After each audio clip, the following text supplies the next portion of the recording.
I really do feel like everybody fears rock bottom, but I'm here to tell you today that rock bottom is not the end, it's only the beginning. In that exact moment, it's going to feel like something that's probably overbearing, because it feels like that for everybody. Nobody likes to go through hard times, but everybody likes to be rewarded. And when everything falls apart, it's finally going to be quiet enough for you to actually hear yourself think, for you to actually take a second to get a glimpse of the certain decisions that you need to make in order to overcome certain challenges in life. But we have so much going on in our everyday lives.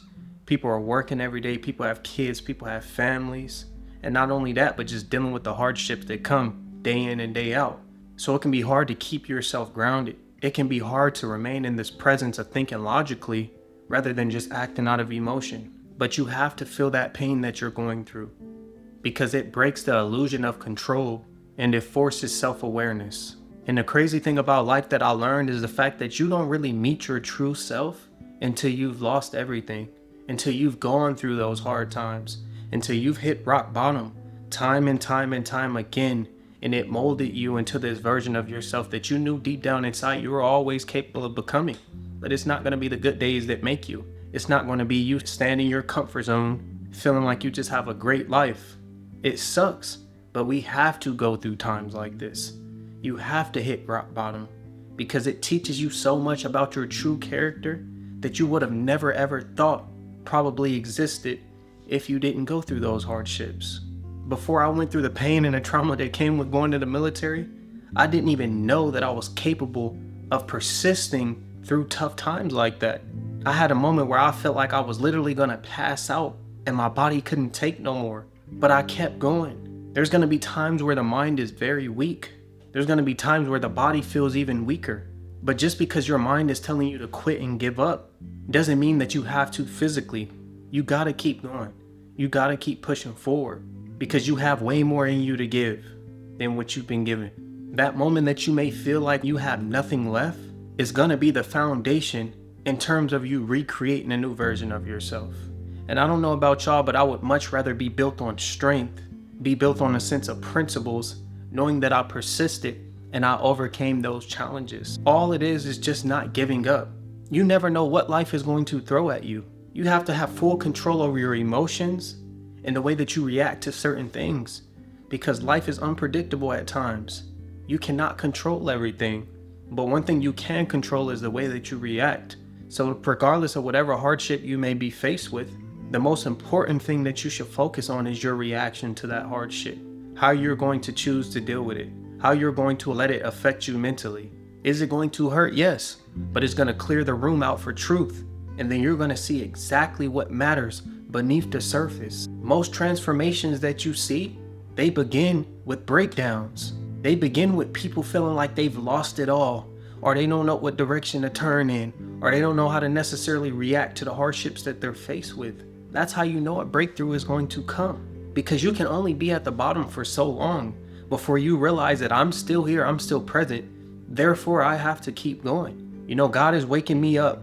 He's giving me another chance to live, another chance to breathe, another chance to be here. So I know that I serve a unique purpose, and I just have to keep going.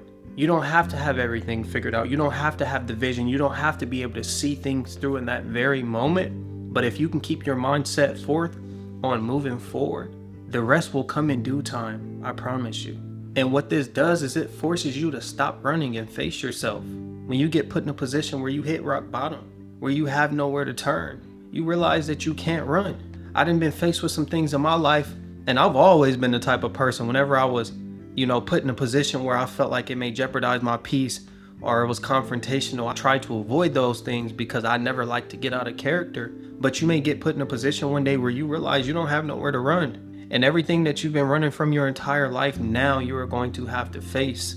So it's better just to face it as it presents itself, rather than waiting later and then you realize it's a more difficult or challenging time for you because you may have family, you may have people around you. You just have to get through those things the moment that they come up. And one thing that I love about rock bottom is the fact that it teaches you humility, clarity, and overall just self-control. When you get put in those positions that you haven't never been put in before, and you realize that you have to make conscious decisions in order to overcome that challenge, I guarantee each and every last one of y'all watching this video are going to do something, because nobody likes to be uncomfortable forever. Nobody likes to be going through pain, going through trauma, or dealing with any hardships. So the only thing left to do is for you to get up and make a decision. But the beauty that comes with that is the fact that once you do get up and you make progress and you move forward, that knowledge, that wisdom that comes from that experience alone is going to carry you throughout your entire life. And that's just how life works. It's like anything else when we were kids, the way that we're raised, your parents may say, no, this is bad, or no, this is good. And then we go out and we find out on our own. But once we experience it ourselves, then we're living proof. And then we move accordingly. We know not to do certain things. We know these things are bad. We know these things are good. This is just something that you just have to take in. But the pain that you're in right now is doing nothing more than preparing you for alignment. It's getting you ready for the version of yourself that you need to be. A lot of people say they want to be successful, but cannot deal with the pressures of being successful. A lot of people say they want to be wealthy and they want to be happy, but it's just a lot deeper than what it seems surface level, because it comes with so much more baggage. Think about it. Think about how being famous looks all glamorous on the outside, but they don't talk about what it comes with. It comes with people being in your business every day. It comes with no privacy. It comes with people constantly criticizing your character and talking about you. Things that play a huge role on your overall mental health. So everything is just a lot deeper than what it seems. So if you ask yourself what it is that you truly want, and how it is that you're going to get those things, and how it is that you're going to overcome this challenge that you're going through, you have to make sure that you're doing everything in your power to make those things happen. You have to make sure that you're willing to deal with the consequences of each decision that you make, good and bad. So just take it in. Don't run from this moment. Do not let it break you down. Let it build you up, because that's what it's for. It's not meant to tear you down. It's meant to turn you into the person that you're meant to be. But if you made it to the end of the video, I just want to say thank you so much. It's your boy Blue J Tay. Drop a like, comment, and subscribe, and I'll see y'all in the next one. Peace.